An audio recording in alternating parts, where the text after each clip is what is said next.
Parole semée, parole partagée. Une émission de Marc Thomas.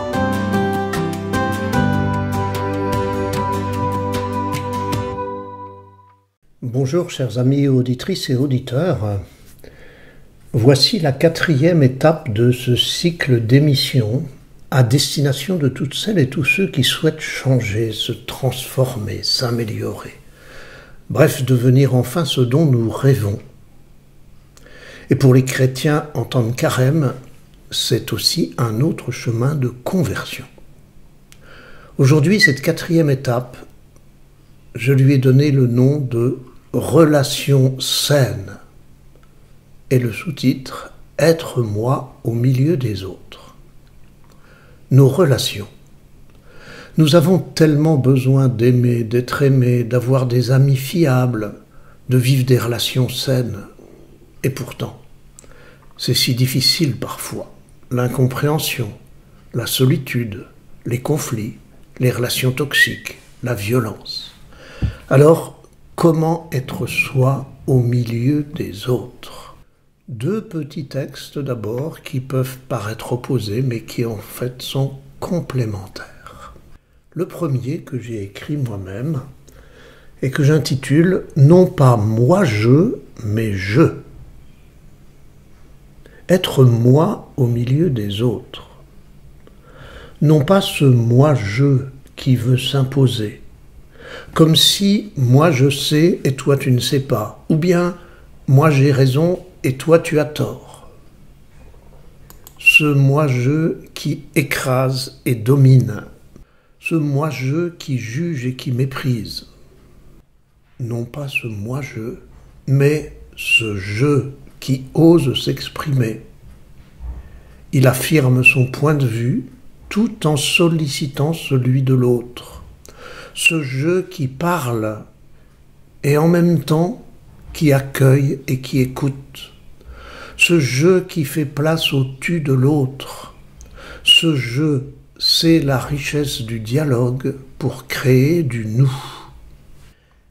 Et puis en contrepoint, ce petit texte d'Arnaud Alibert que j'ai trouvé dans le quotidien La Croix Spiritualité du 4 janvier 2025. Je l'ai intitulé « Je, nous » comme le genou, ou bien « je, nous » comme je et nous. Arnaud Alibert écrit ceci.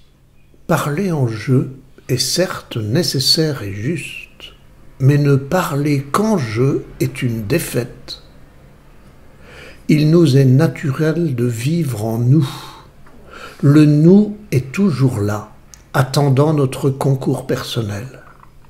C'est un enjeu majeur pour notre vivre ensemble en démocratie, comme pour l'épanouissement de tous nos appels intérieurs.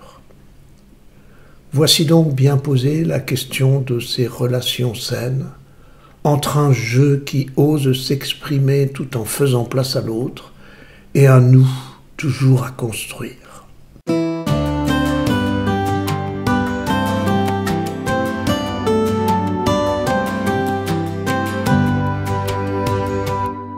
J'intitule cette 2e partie « Relation ». Je vous invite à lire ou écouter ce texte bref que j'ai écrit pour vous en vous demandant quels mots et quelles postures décrites vous ressemblent. Ou bien, qu'est-ce que ces mots vous donnent envie d'améliorer dans vos relations?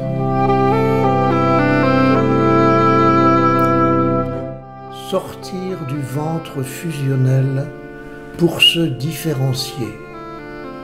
Couper le cordon pour quitter la vie sous perfusion. Être accompagné vers l'autonomie et la confiance en soi. Quitter les refuges étouffants et les espaces toxiques. Renoncer à l'évitement et à la fuite anxiogène. Affronter sereinement le face-à-face de la vie et des autres. Choisir des alliés pour se protéger de l'aliénation. devenir soi sans dépendance affective, construire à la fois la liberté et le respect.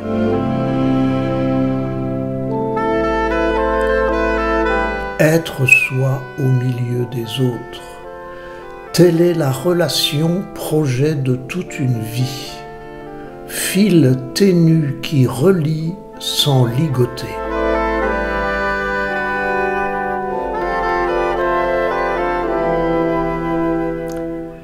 Certains chrétiens se demanderont peut-être ce que tout ce que je vous dis aujourd'hui a à voir avec la foi chrétienne.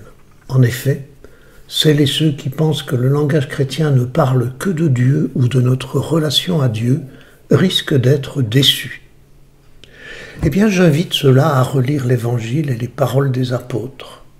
Dans l'Évangile de Matthieu au chapitre 22, Jésus dit « Tu aimeras le Seigneur ton Dieu de tout ton cœur, de toute ton âme et de tout ton esprit. Voilà le premier commandement. Et le second lui est semblable. » J'insiste. Le second lui est semblable. C'est la même chose. Tu aimeras ton prochain comme toi-même. De ces deux commandements dépend toute la loi ainsi que les prophètes. Et l'apôtre Jean, dans sa première lettre au chapitre 4, dit ceci, « Si quelqu'un dit « j'aime Dieu » alors qu'il a de la haine contre son frère, c'est un menteur. En effet, celui qui n'aime pas son frère qu'il voit est incapable d'aimer Dieu qu'il ne voit pas. » Troisième partie, ça va être un chant que je vais vous inviter à écouter, un chant de Joachim Simas. « L'amour a fait les premiers pas ». J'aime ce chant. Il parle d'amour avec des mots de tous les jours qui décrivent l'expérience de tout homme et de toute femme, quelle que soit leur croyance.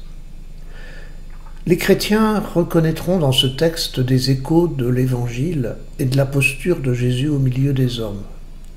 C'est bien de l'humain qui parle à tous, et seul à seul peut révéler Dieu à ceux qui le cherchent.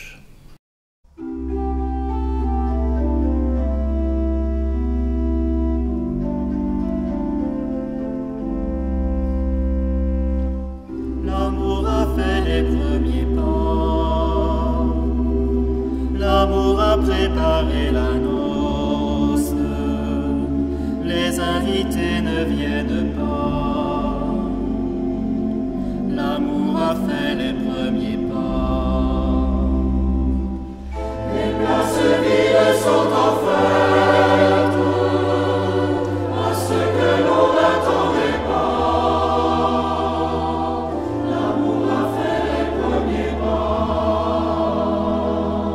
Il nous adresse la parole.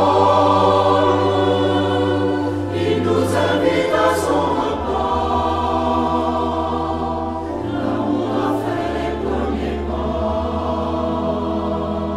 L'amour a fait les premiers pas. L'amour a pris la liberté de négliger les convenances. Il s'est chargé de l'étranger. L'amour a pris la liberté. Il laisse les brebis fidèles pour celles qui s'est égarées. L'amour a pris la liberté. Il attendait l'enfant prodigue. Il nous invite à le fêter. L'amour a pris la liberté. L'amour a pris la liberté. Je termine cette émission par quelques pistes pour tenter de répondre à la question « Comment être soi au milieu des autres ?» Dans une période de turbulence démocratique, ou dans ma vie quotidienne, ou encore dans mon entreprise, je me sens souvent déçu, incompris, méprisé, laissé pour compte. Dans ce cas-là, deux chemins s'ouvrent à moi. s'imposer et s'opposer, ou bien s'affirmer et s'allier. S'imposer et s'opposer d'abord. Nous vivons souvent cela. Me poser en victime, nourri de rancœur et de dénigrement, de rumination et de jugement, d'accusation, de rejet et de haine. Rester soumis à l'autre en l'accusant et en attendant qu'il change. M'intoxiquer moi-même d'aigreur et de désespérance sans cesse répétée, qui me font violence et me détruisent, ou qui veulent détruire l'autre. Ce chemin-là est un chemin mortifère, toxique et violent. Deuxième chemin possible, s'affirmer et s'allier. Oser dire ce que je pense, ce que je ressens, sans chercher à convaincre ni à imposer. Affirmer mes valeurs, écouter celles des autres, dénoncer les vraies injustices, restaurer la justice, tout en cessant d'accuser l'autre d'être responsable de tous mes maux. Lâcher toute attitude sectaire de rejet, de mépris, de vengeance, qui ne font que mettre de l'huile sur le feu, et passer du combat au débat, du combat où je veux écraser l'autre, au débat où chacun a droit à sa parole et à sa différence. Chemin ouvert, libérateur et créatif. Chers amis lecteurs, chers amis auditeurs, quel chemin choisissez-vous habituellement? Quel progrès avons-nous à faire chacun pour que notre chemin soit ouvert, libérateur et créatif?